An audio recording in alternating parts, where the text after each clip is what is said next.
The broadcast is now starting. All attendees are in listen-only mode. Hi everyone, thanks for joining us with our webinar on cnReach and Industrial IoT.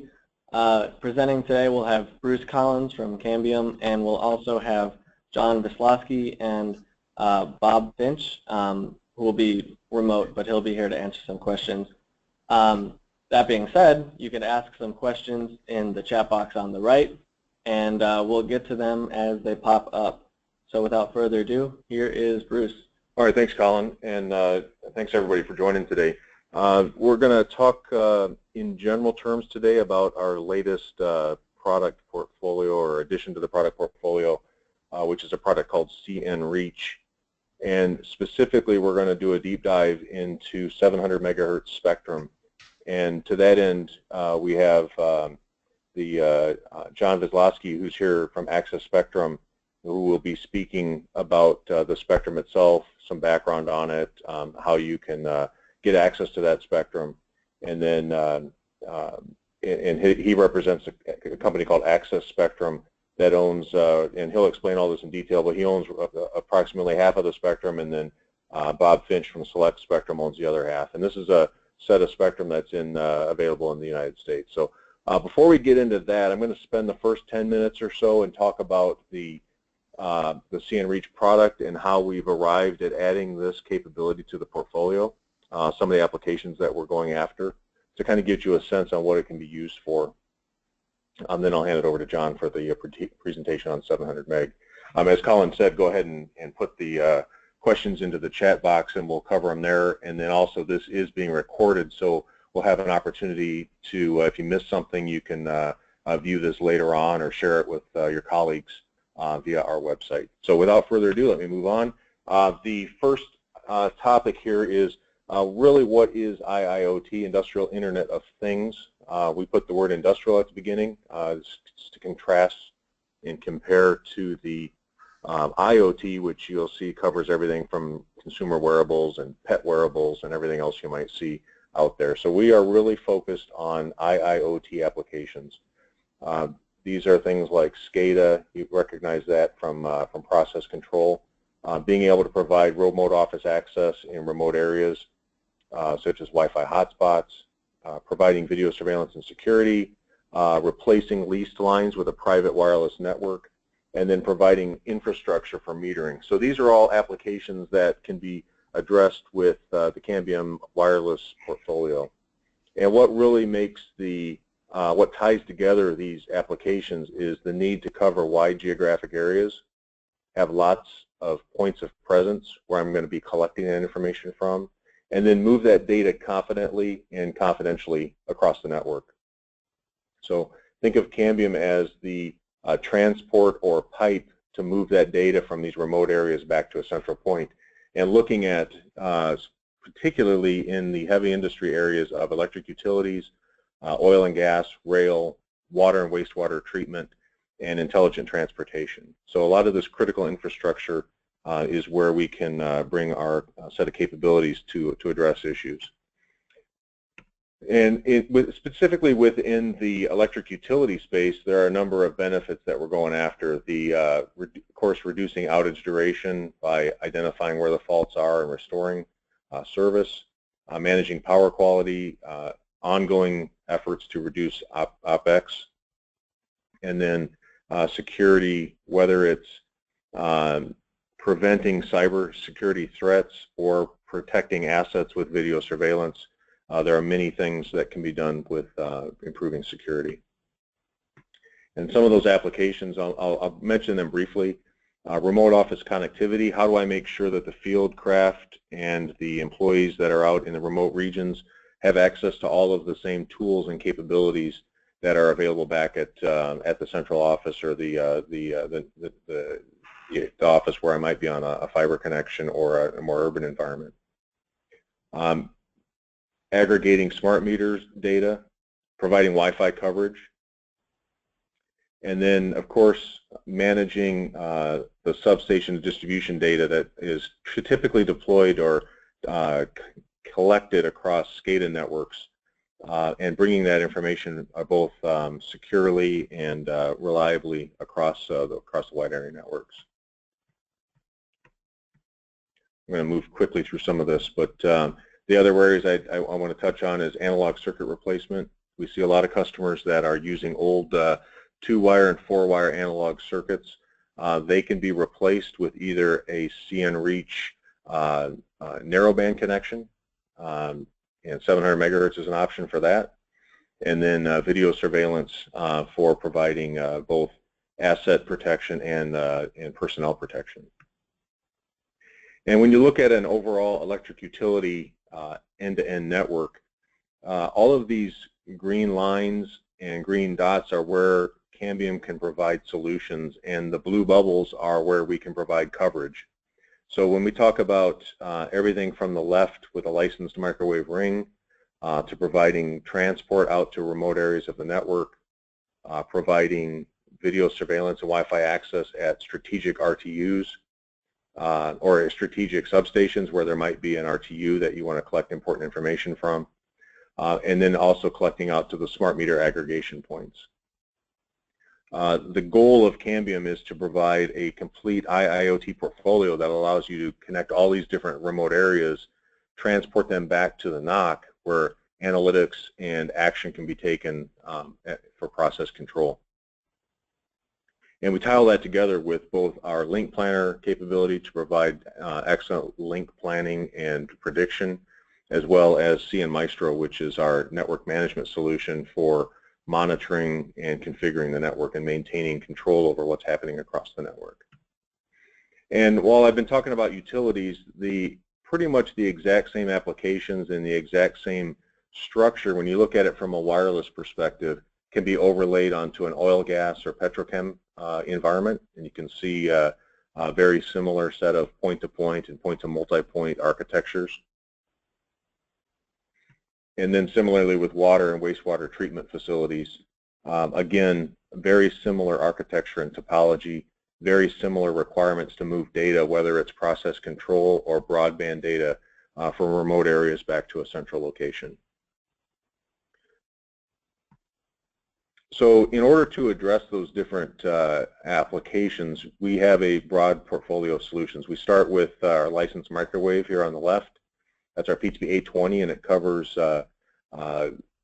multi-gigabit per second capacities in the 6 to 42 gigahertz spectrum. We have sub-6 backhaul, which is available in a variety of different pieces of spectrum and covers, provides lots of data for metering infrastructure, video surveillance. Our PMP 450i is excellent for access. So again, video or providing stubs or links off of a backhaul. And then Wi-Fi access with our CN Pilot E500. This is an all-outdoor Wi-Fi hotspot for specifically designed for enterprise applications. And then our newest product in the portfolio is a product called cnReach N500. This is focused on narrowband process control and monitoring. Today it's available in 900 megahertz licensed and unlicensed. It's also available in 700 megahertz, which is what we're going to spend the bulk of this session on today. And across this whole portfolio, we have consistent planning and management tools. So we have LINKPlanner, works consistently across these products, and we have Maestro, which is also available in the process of rolling out across all of these products, and provides that centralized configuration and management and portfolio. Hey Bruce, how does the PTP 700 fit into the portfolio? Yeah, it's a good question. So I don't list PTP 700 on here, but certainly it slots into that backhaul column on the second from the left. Our PTP 700 is targeted at national defense applications, military applications, and certainly there is a play within national governments for industrial IoT. So if you're in a government type application, that can certainly be another place to slot in the 700.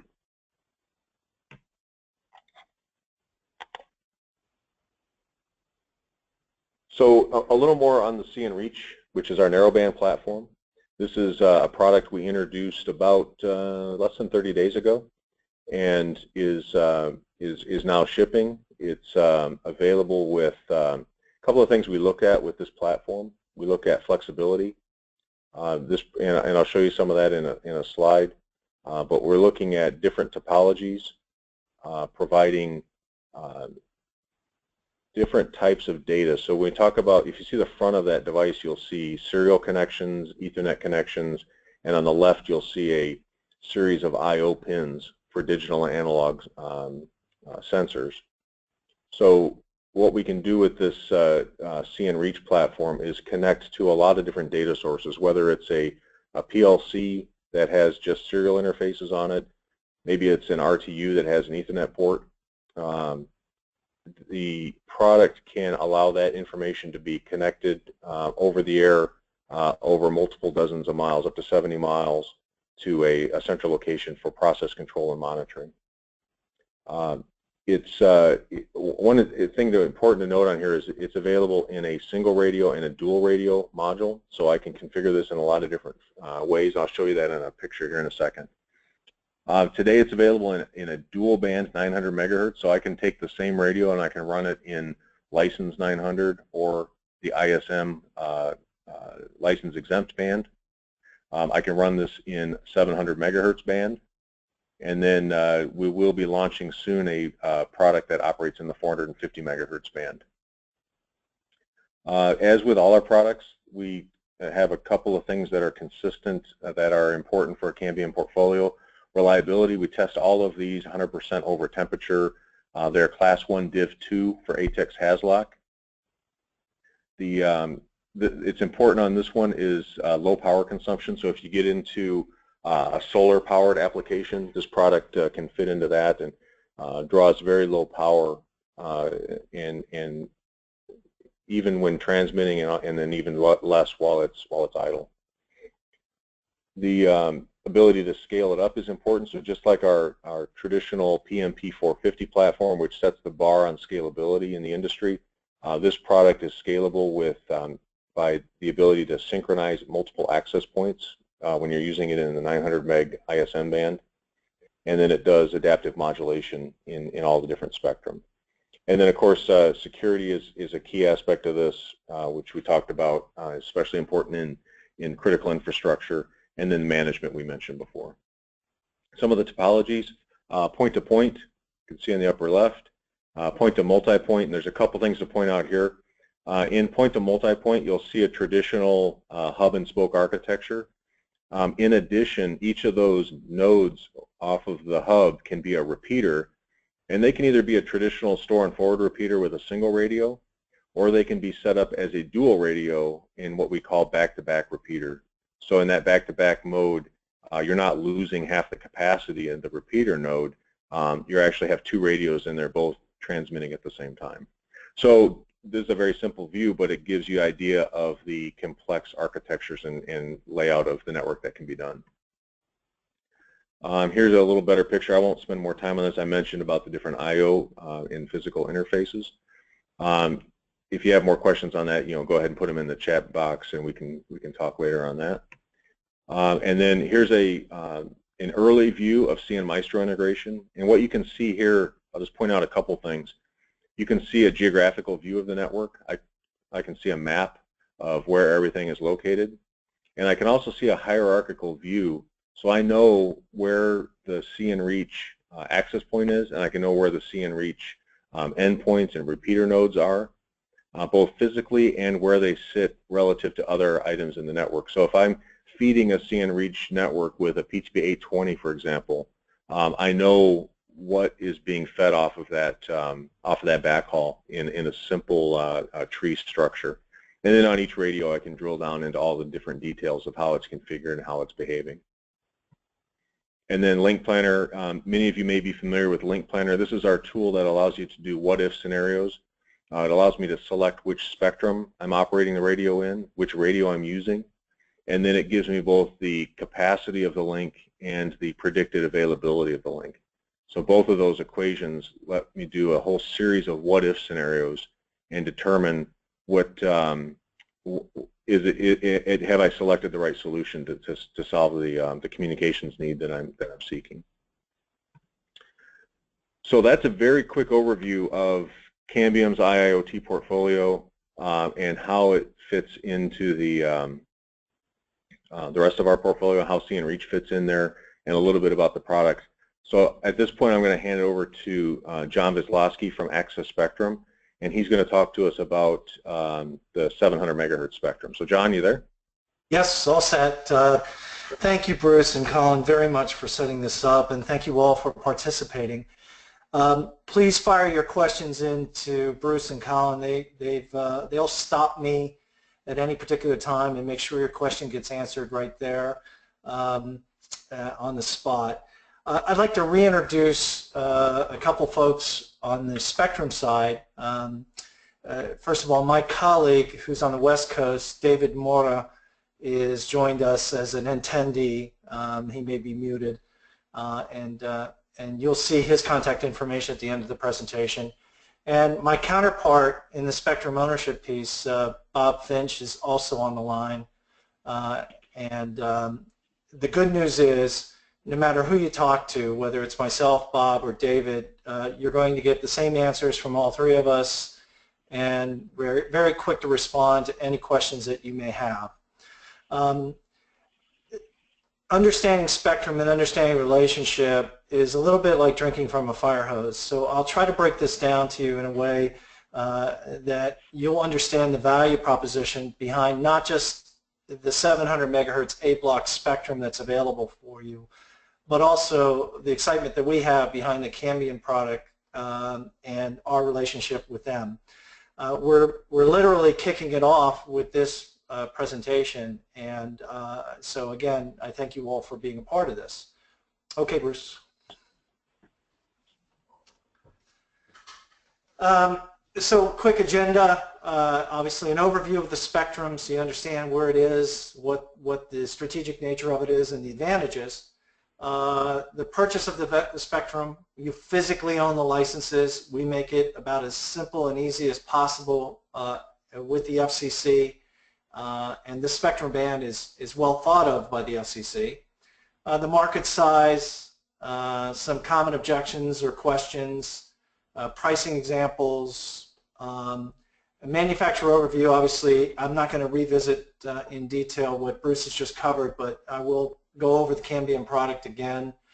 And then I put in a piece because it's a rising market and it's supported both within the utility and the petrochemical industry, that in addition for using this for SCADA, our spectrum has been approved for beyond visual line of sight, which is commercial payback for utilities and petrochemical companies.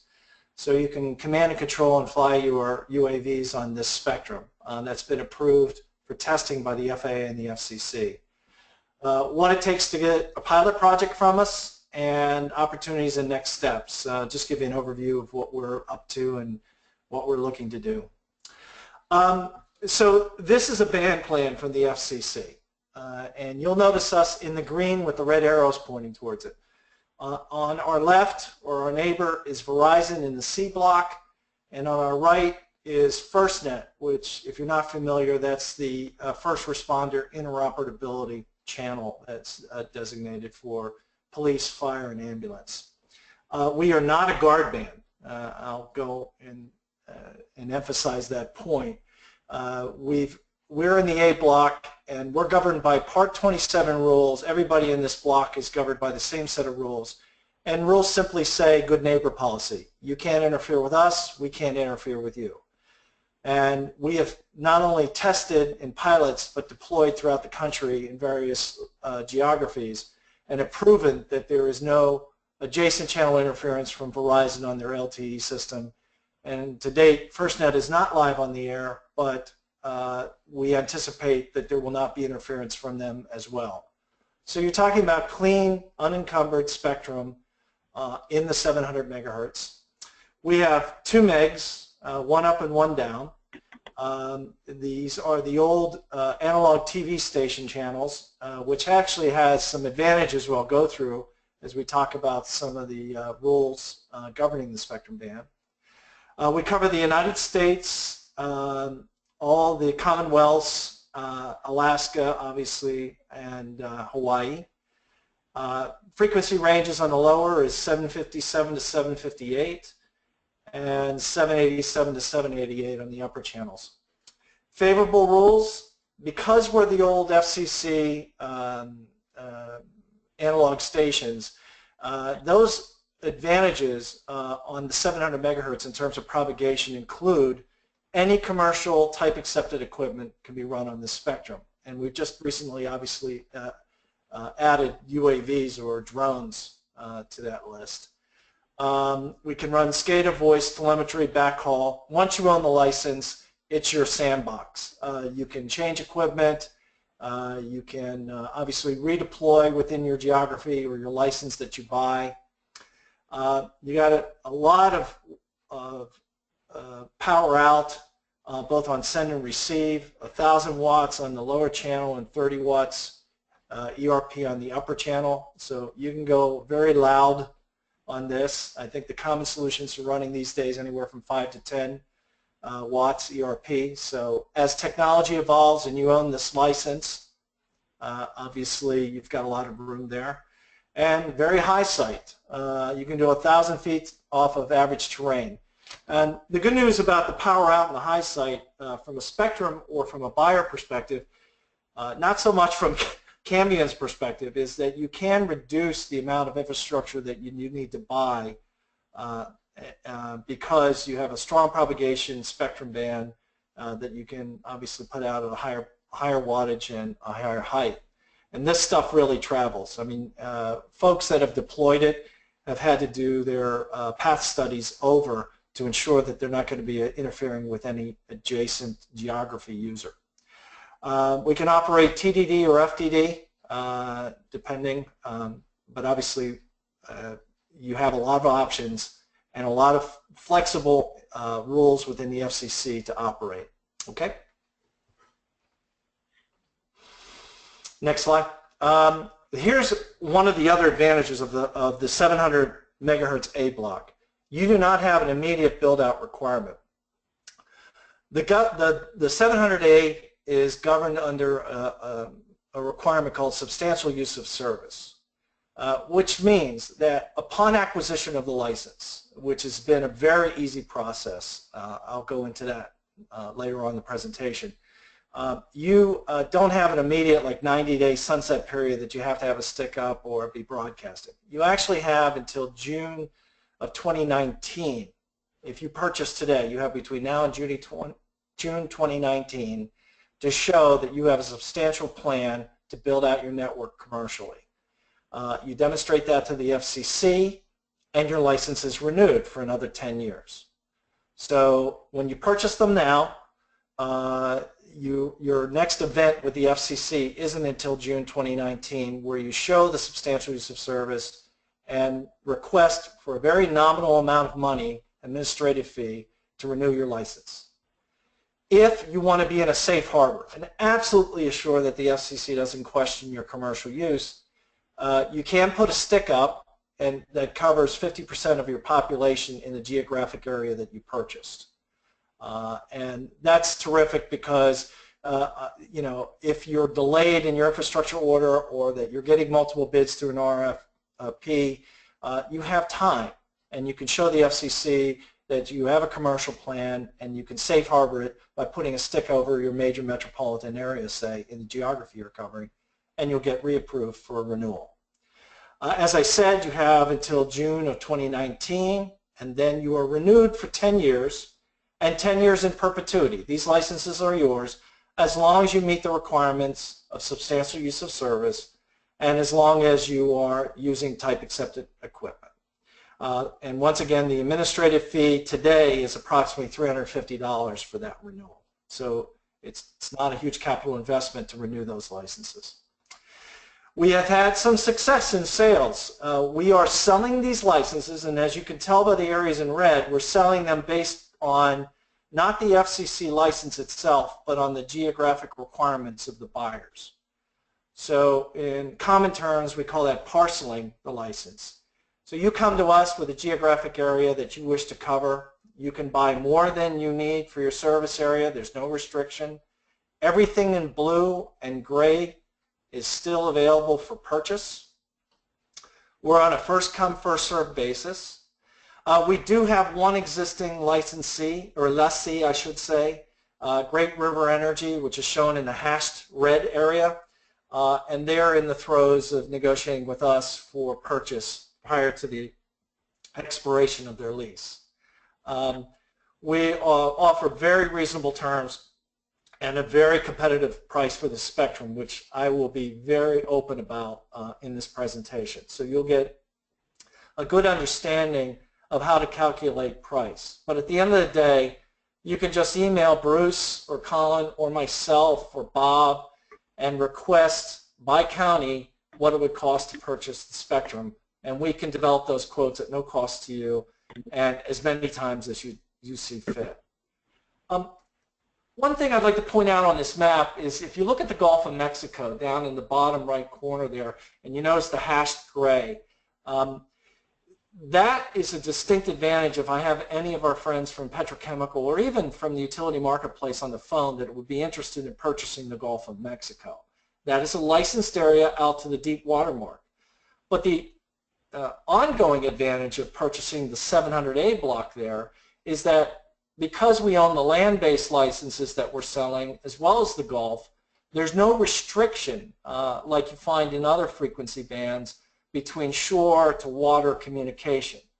So you can buy various counties and parishes and you'll own the Gulf of Mexico in terms of 700, whether it's for data or for drones or whatever you need, and you can run your shot from land out to oil platforms or to your UAVs, etc. So just another advantage of this band. Okay. There's strategic advantages for owning it. You can sell the licenses anytime. So you purchase it from us today, you can turn around, flip it, and sell it tomorrow with a markup. And you'll see you have room for a markup because we're priced below market standard right now. Not because there's warts on this spectrum, but because we wanted to stay competitive and we wanted to move the licenses to sale. You can also sublease if you wish. So if you buy the 2 megs, you buy the full 2 megs in the geography that you're looking for, you can lease out any unused capacity to a third party. You'll just do a spectrum use agreement with them, like a tenant, file it with the FCC, which is a very simple process to do, and obviously you can have a portion of that spectrum for yourself as well as for any tenants. And while I'm on that subject, I'd like to let you know we're selling the full 2 megs. So when you come to us, we're going to price the full 2 megs. We can't parcel the bandwidth, but we can parcel geographies. Once you own the full 2 megs, you have the ability to channelize that any way you want to.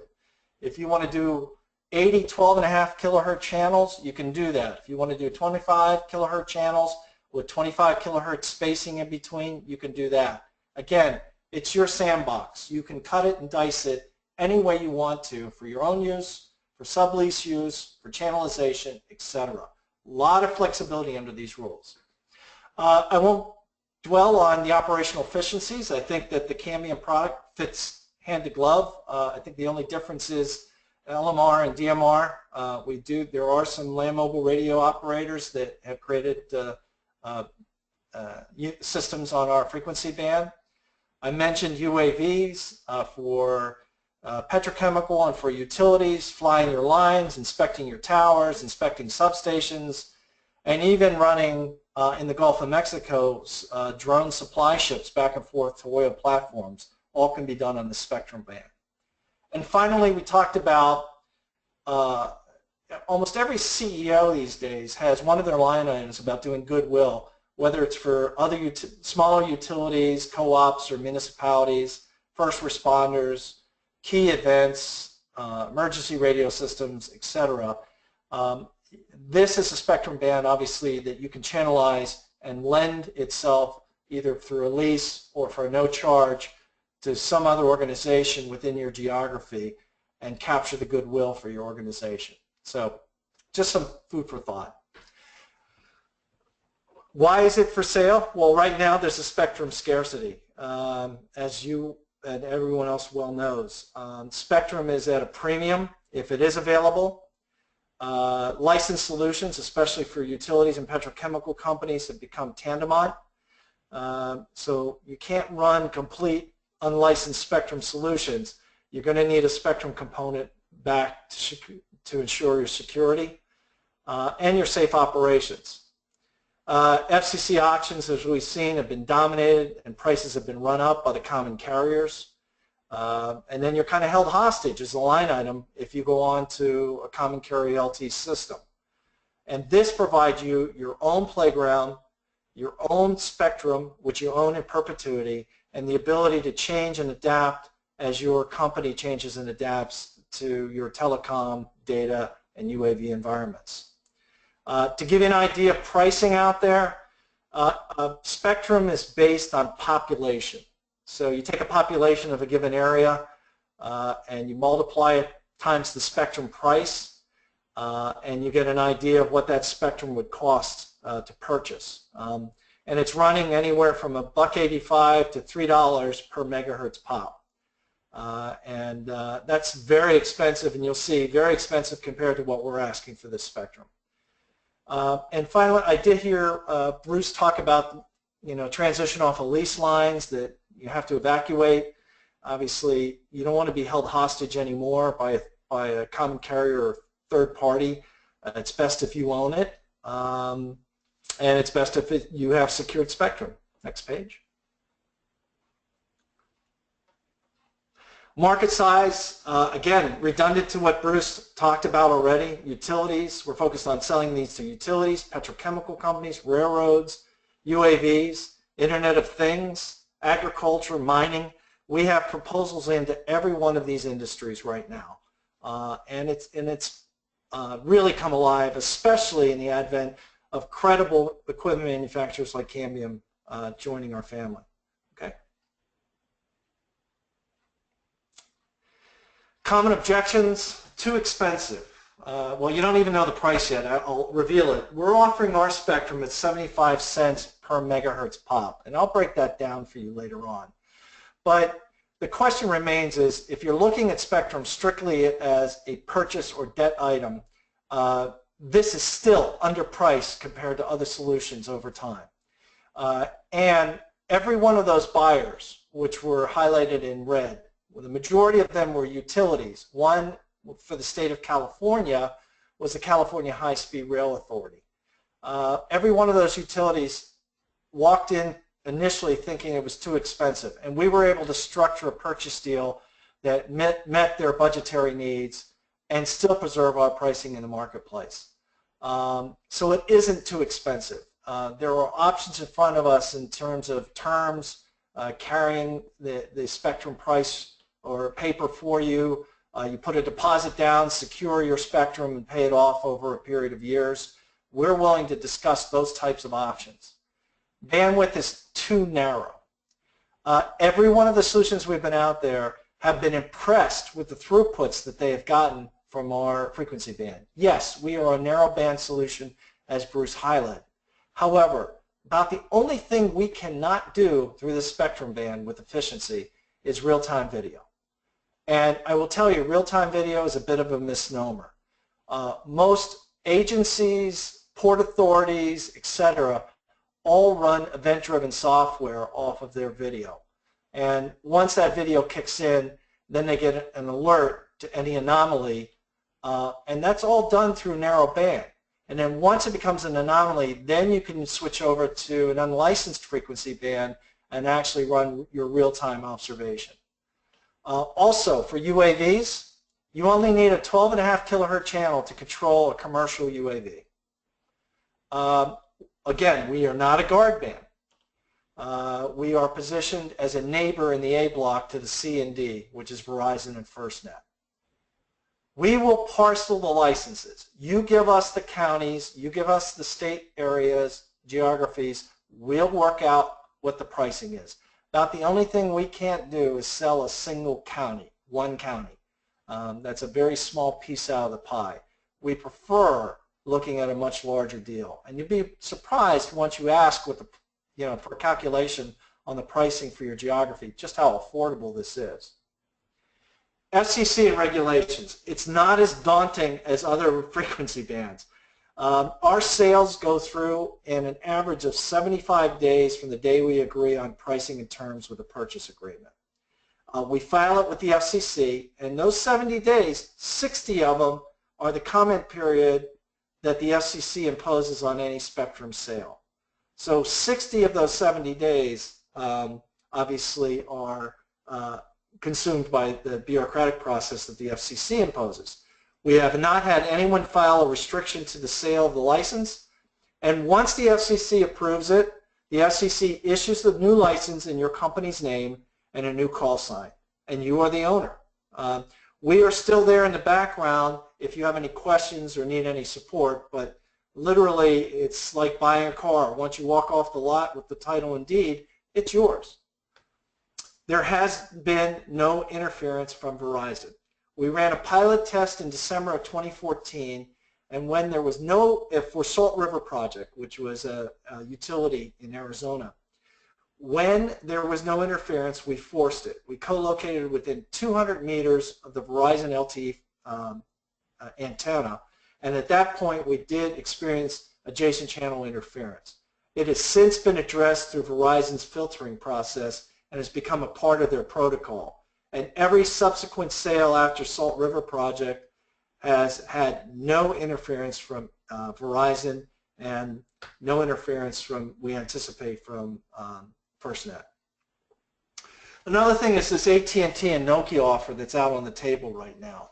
It seems like something that's interesting to you, and I never like to talk about the negative of somebody else's offering. But be careful of the naked man that offers you his shirt. Yes, there's a system that will be eventually built out once they get consumers on that system. However, the spectrum band is at 2.4. They are making overtones. They will allow you to use other equipment, but it still sounds like all the requirements are around Nokia-based equipment. So you can't go to our friends at Cambium and run your solutions off of it. Again, it's a common carrier solution, and they cannot isolate frequencies or absolutely secure their backhaul. So be careful with this one. Do your homework, run it against our offer along with Cambium, and you'll see the advantages owning your own system and equipment. FirstNet, probably during the lifetime of everybody on this call, we will not see FirstNet come live. They're underfunded to be able to build this network out nationwide. However, we have had indications from them that they are building a 500 kilohertz internal guard band separating them from us to ensure they're not in violation if any system does go live. Why should I buy Spectrum versus an AMI carrier or common carrier? I think we pretty much touched on that with the AT&T and Nokia offer. If you're in a situation where you want a line item and you're not concerned about security and you're not concerned about getting kicked off a system at any particular time, it might be an option for you. But when you own your own spectrum and you own your own equipment, you're the master of your universe. You can move equipment around. You have the flexibility to address operational needs faster based on requirements from your operational side of the business. And Spectrum is an appreciable asset, which means it grows in price. But at any point in time, you can decide to sell your licenses at a profit. Is the Spectrum available in my geography? Yes, I'll say that unless you're living in California or Pacific Northwest or Montana. For the most part, the rest of that blue area is still available for purchase, and Bob Finch and I would love to work up or gin up a quote for you so you could understand what the ownership would be. Next slide. Okay, we talked about, and I'm sorry, some of the slides obviously didn't translate when I sent them over to Bruce, so excuse the wraparounds on some of the wording. Essentially, we take the population of the geographies that you identify it, multiply it by the two channels, the upper and lower, by the 75 cents, and you have your spectrum investment. It's a very easy calculation. You can even do it yourself and get a thumbnail. Very negotiable terms. 75% is our go-to-market price. It's been rated already at $1.10 per megahertz pop. So we're below what the rating is. Again, not because there's warts or problems with the spectrum. It's pristine. It's because that was the price we decided to go to market, and we've held true in terms of our pricing despite the demand. However, populations in areas are increasing, and it could affect the price if you wait based on population.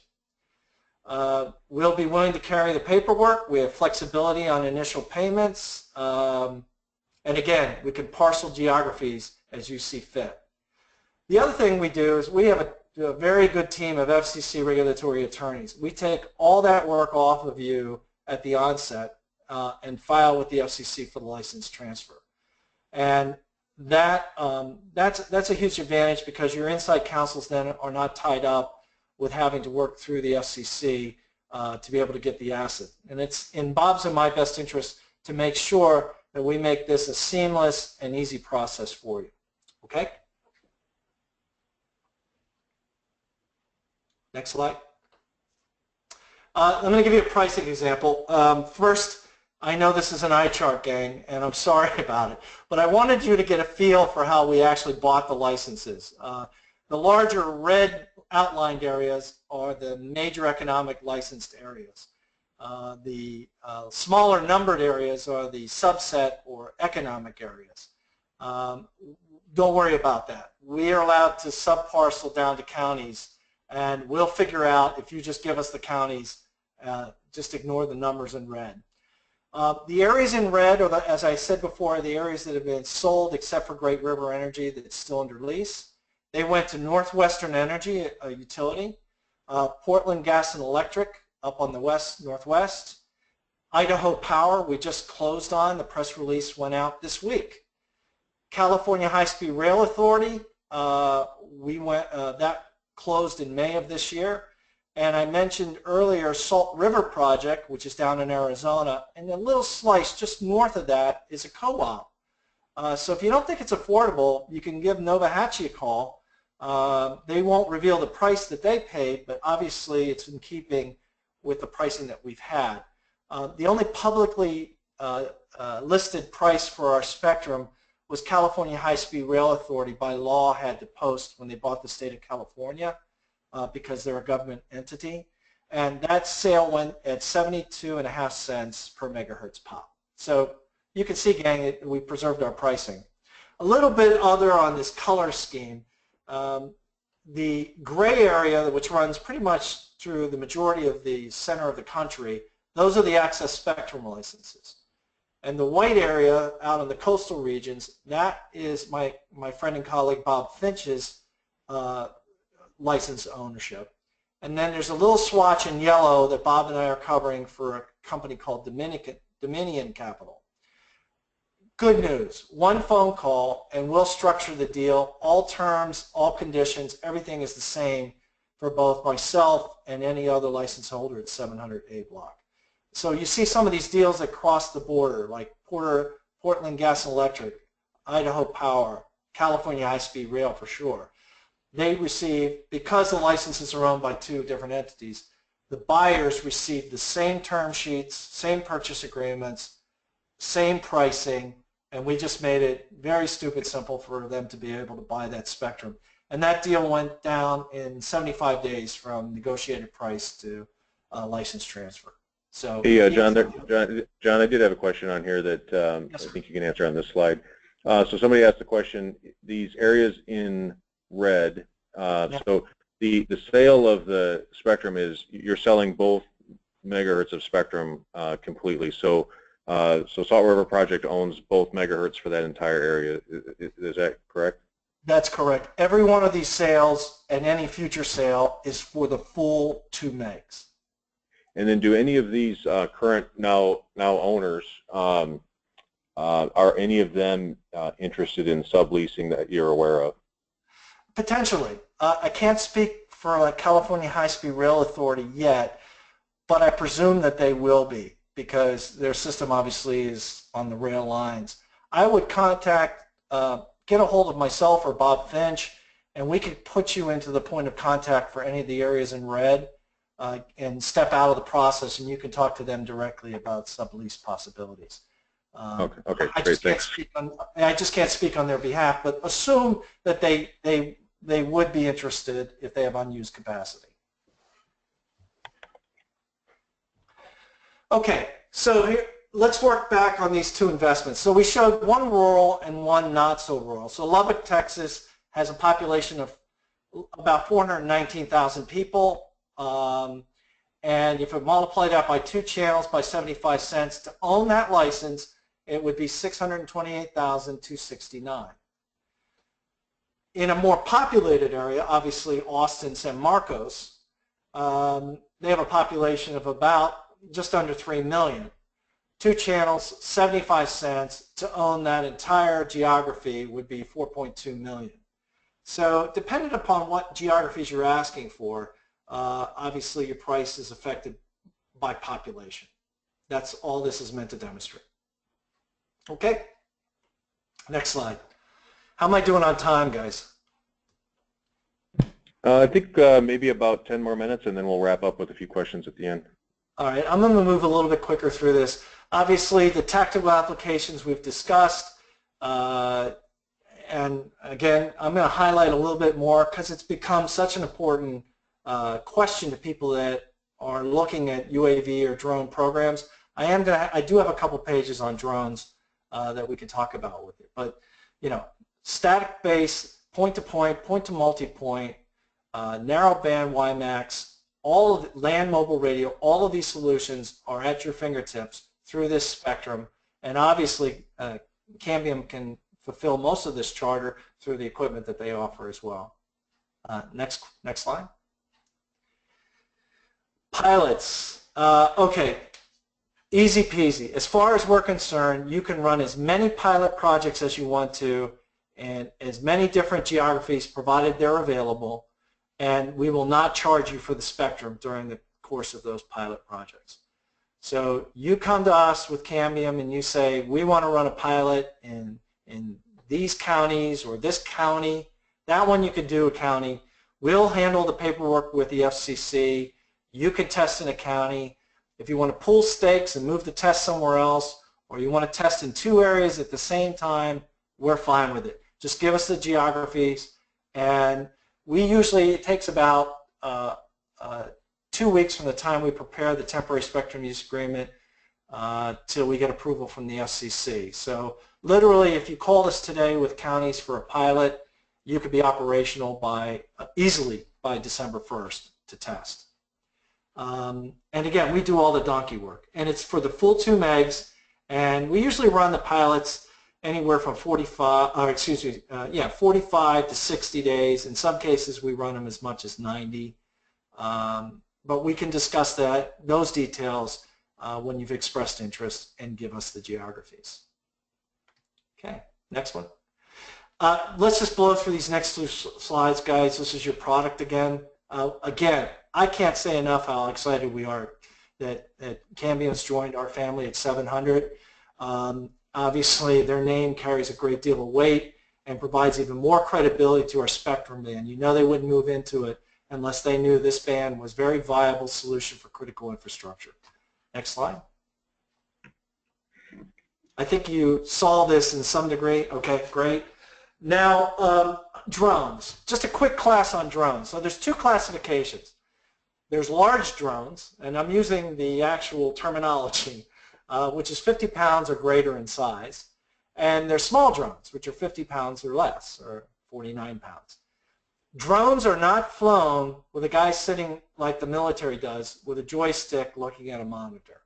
They're flown by software, GPS, tower positioning, and command and control frequencies. Our spectrum is ideal for command and control for that 50-pound or smaller UAV, which is the one, actually the 2 pictured above. That one on the left, top left, is not a Predator size. It's a small aircraft. And of course, all of you have seen the quadcopters that are on the right. You can also use them for surface ships and for controlling, which the mines are doing now, controlling those large trucks. It only takes a 12.5 kilohertz channel, so you could actually have 80 drones technically flying over one antenna site, each on their own distinct command and control frequency. So when a drone goes up in the air, it has like a magical fence that's done by software that says, here's your flight pattern, here's your borders, and it outlines any restricted areas. That drone needs to communicate back vis-a-vis GPS as well as command and control frequency, which would be the 700 A block. And that, according to the FCC and FAA, is the most safe and secure way to fly. And we are now testing for the commercial proposition to you all, which is beyond sight. Right now, all the testing is done line of sight. We have gotten approval to fly beyond line of sight and are doing so at the FAA test site in North Dakota, and may be doing it soon in western Kansas. So, pretty exciting time. If you want more detail, I don't want to keep going on about this, but this is an and also on the spectrum. So in addition to your SCADA solutions or data collection or remote monitoring solutions, you also have this as an option. Next slide, please. And of course, we talked about all these applications already for use of UAVs or drones. And we talked about this. These next few slides are just how to coordinate a pilot. And it really just begins with a phone call to Bruce or Colin, or directly to Bob and myself. And we'll work in tandem with you to determine your pilot area, geography, and you'll see it's a very simple process. People are blown away on the simplicity. Right now, there is 700 megahertz equipment deployed throughout the U.S. at some of the customers that we saw, and we are in the process of conducting pilot tests in large areas of Texas, Kansas, and other areas. And this includes UAV drones as well as static data displays. Next slide.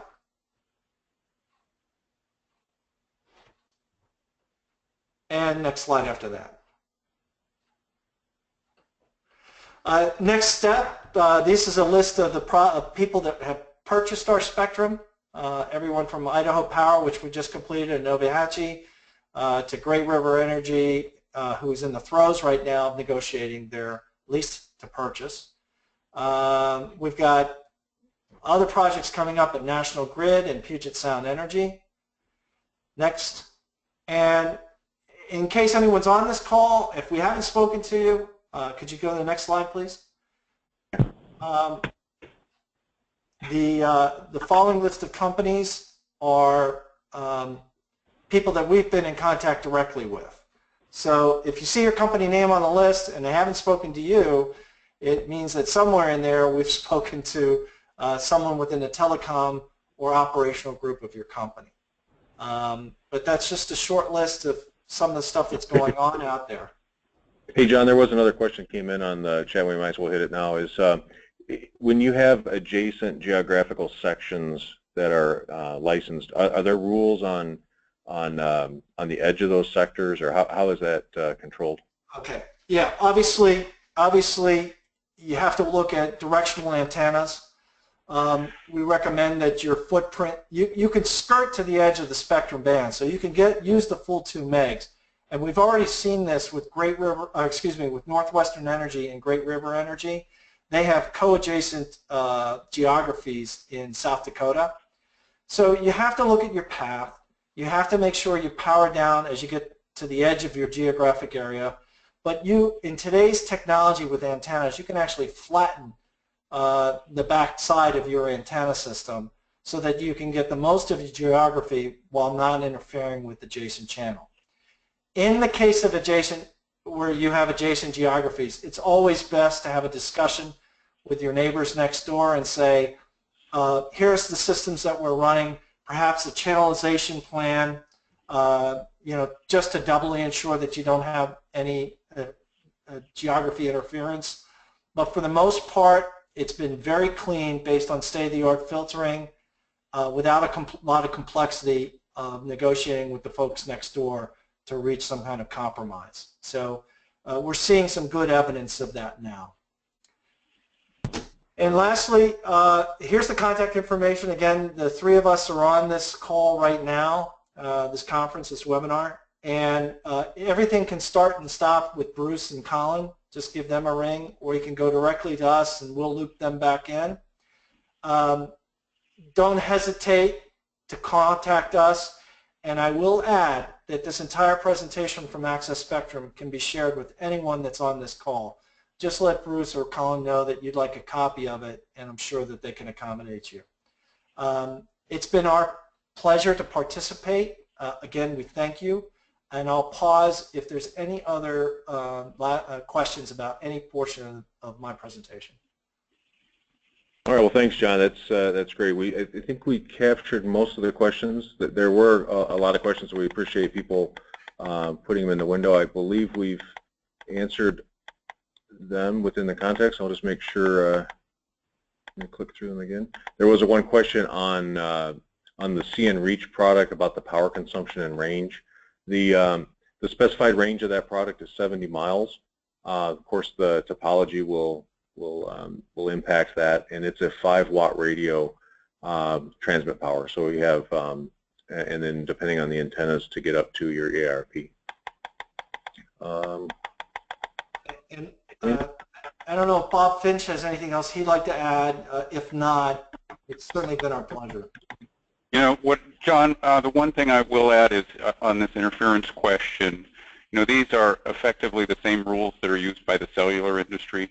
So the techniques for obviously adjacent parties holding different spectrum are well proven in that business, and really the issue is typically simpler here because more often we're talking about fixed rather than mobile, which gives you directionality at the receive end too. So we don't expect any problem there. There are FCC rules, and then as John mentioned, there's always the opportunity to sit down with your neighbor and decide something different, and the FCC is perfectly fine with that. All right, thanks, Bob. And I just have a couple other points I want to mention here, and then if you have questions, go ahead and put them in the window now. We've got a few more minutes. Social media, you can certainly follow us on these different Facebook and LinkedIn, Twitter, to hear about future webinars and other opportunities to engage with Cambium.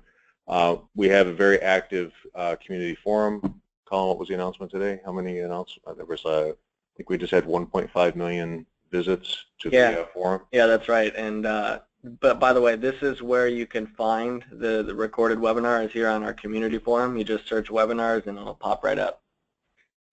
Okay, and then the last thing I wanted to highlight and promote is we are, as always, we have Cambium on tour.